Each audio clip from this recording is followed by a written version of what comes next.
Hello friends, my name is Saurav Dubey and today I'm going to show you how to create multiple activities or multiple screen and Android studio. Right. So first, here our app folder. Right. Here is our one screen, and I just want to create multiple screen. It means I just want to create another screen or another activity. Right. So we called it activity. Right. Not screen. So here we are going to app. Here is the Java, right? Just click on Java and here right click, new, and go to XML and choose layout XML. Just click on here and write your layout file name is just like uh, second, and just click on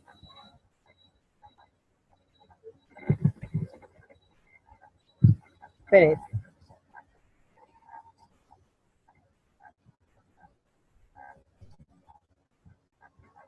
So here you can see here our second screen, right? And you can do anything, whatever you want to do. In the next video, we know that how to move first screen to second screen in Android show. Thank you so much for watching this video. Please like my video and subscribe my channel. Thank you so much.